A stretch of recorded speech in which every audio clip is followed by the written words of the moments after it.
안녕하십니까. 조아림 세무사입니다. 자, 이번 시간에는 재산세, 종부세, 소위 말하는 이제 보유세죠. 이 재산세와 종부세 중에 종부세에 대해서 조금 이제 살펴보려고 해요. 종부세가 이제는 사실은 집을 사거나 팔거나 할 때 중요한 세금이 되어버렸어요. 이 종부세가 사실은 이렇게 이제 좀 비중이 커지게 된 건 이번 정권 들어와서 이 종부세 관련해서 이제 어떤 이 부분들을 정책적으로 좀 활용을 하다 보니까 이 종부세에 대한 비중이 좀 많이 커졌고, 실제로 다주택자 그리고 고가주택을 소유하신 분들의 종부세 부담은 상당히 늘어날 걸로 예측이 되고 있어요. 그래서 왜 종부세가 늘어나고 어떻게 계산이 되는 거며 기준이 뭔지 그 부분들을 좀 하나하나씩 살펴보려고 합니다. 사실 종부세 계산하는 구조는 이게 다라고 보시면 돼요. 크게 다른 이제 양도소득세나 뭐 이런 세법처럼 아주 복잡하진 않아요. 다만 우리가 살펴봐야 되는 건 왜 종부세가 오를 거냐라는 부분들이에요. 그러니까 첫 번째는 이 공시가격입니다. 자, 주택의 공시가격 합계액이라고 하는데 이 공시가격이 점점 올라갑니다. 그러니까 종부세는 당연히 늘어날 수밖에 없고요. 그리고 여기 밑에 있는 공정시장 가액 비율이라는 것도 점점 높아지죠. 그래서 내후년 2021년도부터는 이제는 100%에 대해서 세금을 계산하니까 이것도 올라가는 요인이 하나가 되는 거고요. 자, 세 번째는 세율입니다. 세율도 보시면 자, 이렇게 까만색으로 되어 있는 게 지금 현재 종합부동산세율에 따른 세법에 따른 세율이에요. 요 빨간색으로 되어 있는 부분들이 이번에 개정이 이번에 세법 개정 안에 올라가 있는 세율이다라고 보시면 돼요. 자, 이 비교를 한번 해보시면 거의 이 중과되는 경우에는 거의 2배 가까이 상승이 된다라고 보셔도 됩니다. 그래서 세율이 2배까지 거의 2배 가까이 올라버리니까 당연히 종부세도 많아질 수밖에 없죠.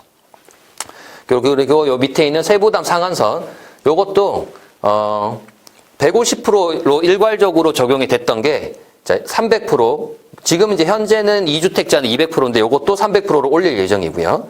그래서 3주택 이상자나 조정 대상 지역 내 2주택자들은 세부담 상한도 150이 아니라 이제는 300%를 적용받습니다.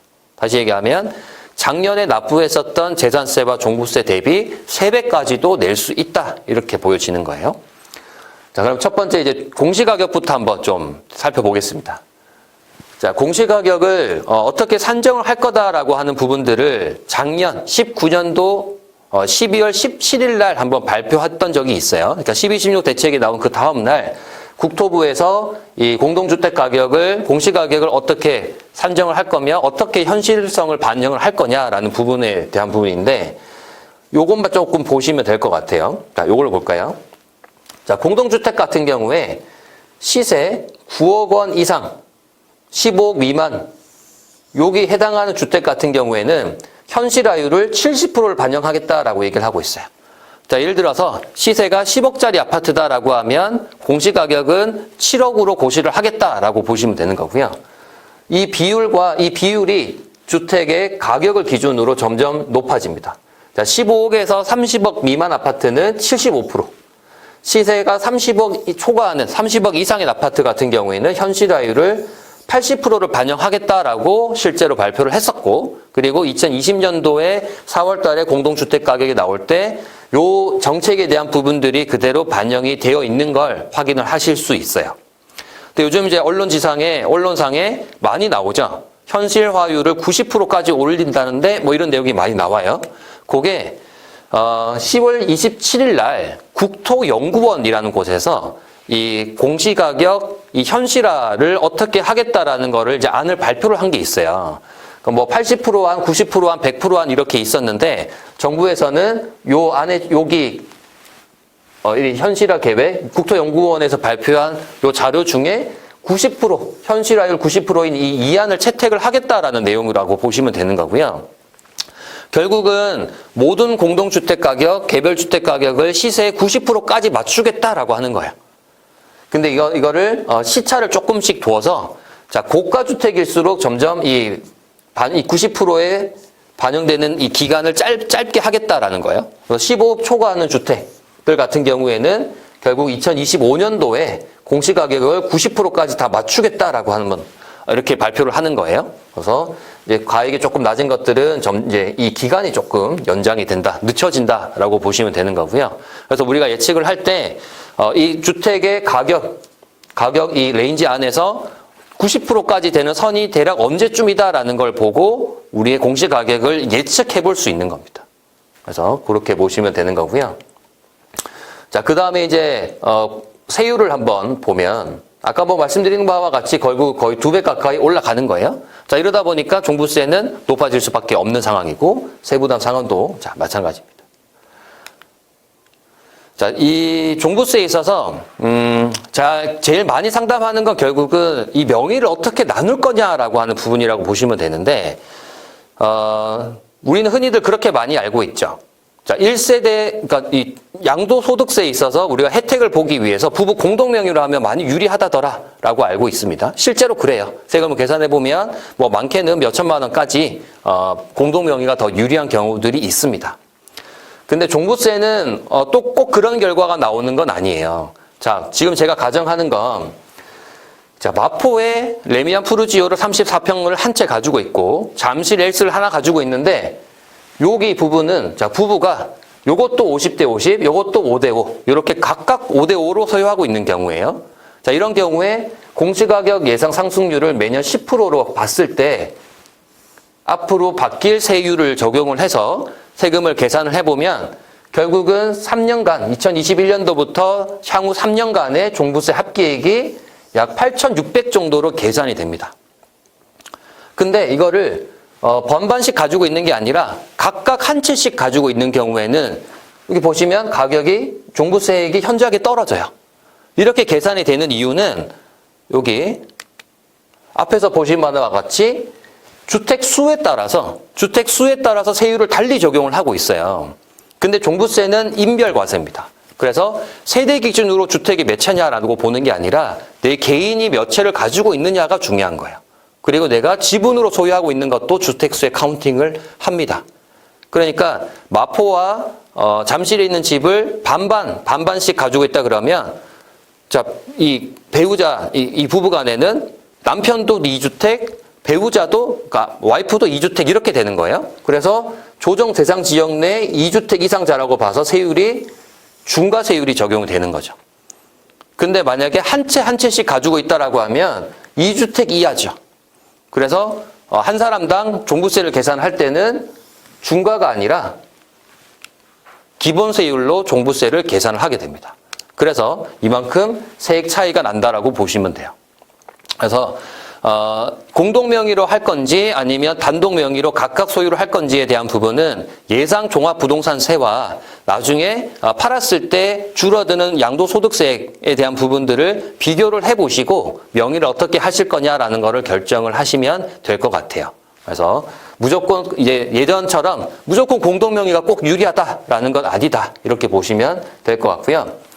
자, 이 밑에 있는 부분은 이제 1세대 1주택을 가지고 있는 경우에 단독으로 가지고 있을 거냐 아니면 반반 공동으로 가지고 있을 거냐라는 부분인데 1세대 1주택 단독 소유인 경우엔 혜택이 크게 두 가지가 있어요. 자, 첫 번째는 공제 금액을 기본 공제 6억에서 플러스 3억 원을 더 해줍니다. 그래서 결국은 9억 원을 빼주고요. 공시가격에서 9억 원을 뺍니다. 그리고 1세대 1주택 단독 소유인 경우에 한해서만 공제가 들어가요. 이 공제 금액은 공제 종류는 크게 두 가지예요. 보유 기간에 대한 공제가 있고요. 연령에 대한 기간이 공제가 있어요. 자, 요걸 한번 볼게요. 요게 이제 1주택자의 세액 공제라고 보시면 되고 연령별 공제는 만 60세 이상부터 시작이 되고요. 보유 기간에 대한 공제는 5년 이상 보유한 경우부터 시작이 됩니다. 그래서 각각 달리 적용을 해서 이 공제를 합산해서 실제 공제를 받게 되고요. 한도는 예전에 기존의 70에서 이거는 80으로 한도가 늘어날 예정이에요. 실제로 세법 개정안에 이렇게 올라갔고요. 그래서 한번 비교를 해보면 자, 대치 음마아파트를 한 채를 가지고 있는 경우에 반반씩 가지고 있는 경우와 단독으로 소유하는데 공제를 맥스로 받는 경우, 공제를 하나도 받지 못하는 경우예요. 자, 세금만 한번 놓고 보면 공제를 다 받는다 그러면 반반씩 보유하고 있는 것보다 세금이 더 적어요. 근데 만약에 공제를 하나도 못 받는다.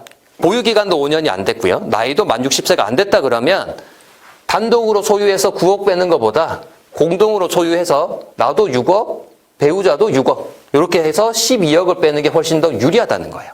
그래서 세금이 오히려 공제 적용을 안 한 부분이 공제 적용이 안 된다 그러면 반반 소유하고 있는 게 종부세가 더 저렴하다, 더 싸다라고 보실 수 있어요.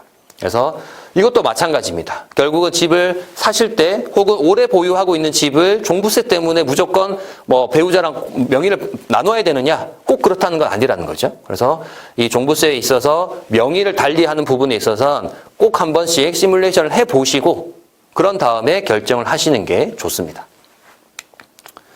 자, 그 다음에 종합부동산세 합산 배제 관련해서 간단하게 좀 말씀을 드릴 건데요. 요걸 이제 이해를 하시기 전에 임대주택 관련한 법령이 바뀐 걸 한번 좀 보셔야 돼요. 자, 임대주택의 종류는 크게 이 취득 원인에 따라서 건설임대와 매입임대 이렇게 두 가지로 나뉘는 거고요. 그리고 이 건설임대와 매입임대 중에 기간에 따라서 장단기로 나눕니다. 근데 이번에 폐지를 하겠다라고 나온 이 주택은 단기 임대주택은 건설이든 매입이든 상관없이 모두 다 폐지예요. 그래서 7월 11일부터는 등록 자체가 안 되죠. 그리고 장기 일반 매입 임대주택 같은 경우엔 아파트만 폐지입니다. 아파트만. 다시 얘기해서 뭐 다세대 주택이라든지 다가구 주택 같은 경우엔 장기 일반 민간 임대주택을 지금도 등록하실 수 있어요. 그리고 하나 더 바뀐 건 이 임대 기간입니다. 기존에는 이 임대 기간이 8년이었죠. 장기 임대 기간이 8년에서 10년으로 변경이 됐다. 이렇게 보시면 되고요. 그리고 이제 이 임대주택들 중에 모두 다 종부세가 합산 배제되는 건 또 아니에요. 종부세를 합산 배제를 받으려고 하면 자, 언제 등록을 했느냐, 장기로 했느냐, 단기로 했느냐에 따라서 결과가 다 다릅니다. 그리고 요 밑에서 보시는 바와 같이 이 가격에 따라서도 다릅니다. 자, 하나씩 좀 살펴보면, 자, 2018년도 3월 31일 이전에 기준 시가 6억 원 이하인 아파트, 이하인 주택을 임대주택으로 단기로 등록을 한 경우에도 종부세 합산 배제는 가능하고요. 장기도 당연히 가능했습니다. 근데 2018년도 4월 1일부터는 단기에 대해서는 종부세 합산 배제를 적용을 안 해줘요. 자, 이거는 사신 날짜가 아니에요. 임대주택으로 언제 등록했느냐, 이 등록 시기입니다. 어떤 날짜를 기준으로, 어떤 이 시점을 기준으로 하냐, 이것도 중요하기 때문에 잘 보셔야 되고요. 그래서 요 사이 기간에는 장기로 등록했던 임대주택에 대해서만 종부세 합산 배제를 해주고 있어요. 그리고 2020년도 7월 11일 이후에는 710 대책이 나온 그 바로 직후죠. 그 이후에는 단기는 당연히 기존처럼 안 되고요. 장기도 가능한데 다만 아파트는 이제는 안 되도록 바뀌어 있죠. 그래서 이거는 언제 샀는지도 또 상관없어요. 자, 만약에 내가 2020년 7월 12일 한참 전에 이 아파트를 사놨는데 2020년 7월 11일 이후에 임대주택을 등록한다라고 했을 때는 그 주택은 안 된다라는 거예요. 그래서 아파트를 빼고 제외하고는 아직은 종부세 합산 배제가 가능하다. 이렇게 보시면 되겠습니다. 그리고 마지막으로 이제 법인을 한번 좀 볼 건데요. 법인은 더더욱이 많이 혜택이 축소됐습니다. 그러니까 더 종부세가 더 늘어난다라고 보시면 되는데 결국 이제 법인을 통해서 우회적으로 주택을 소유하는 걸 막겠다라고 하는 정책의 방향성으로 해석이 되고요. 일단 공시가격을 산정하는 기준은 종전 개인과 동일하죠. 다만 공제금액은 0입니다. 0. 자, 개인 같은 경우에는 인별로 무조건 6억을 빼주죠. 그리고 1세대 1주택 단독이면 3억을 추가로 빼줬던 요 부분들을 전혀 적용 안 하겠다라고 하고 있어요. 그래서 공제도 하나도 없고요. 자, 공정시장 가액 비율은 개인하고 동일합니다. 그래서 2022년도부터는 100%를 적용을 하고요. 자, 세율을 한번 보시면 단일 세율이에요. 자, 개인 같은 경우에는 계단식으로 적용이 됐었죠. 근데 요거는 1주택을 가지고 있으면 모두 3%.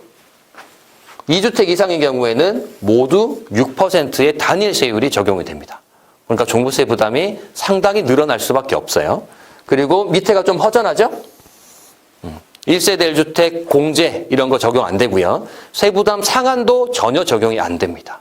그래서 종전에 있던 법령과 비교를 해보면 법인의 종부세는 엄청나게 늘어나는 상황으로 지금 되어 있고요. 그래서 앞으로 이제 법인으로 어떤 주택을 투자를 하겠다라고 하시는 경우에는 반드시 이 종부세에 대한 부분을 좀 검토를 하시고 명의를 결정을 하시는 게 좋을 것 같습니다. 자, 제가 준비한 내용은 여기까지고요. 다음에 더 좋은 콘텐츠로 찾아뵙도록 하겠습니다. 감사합니다.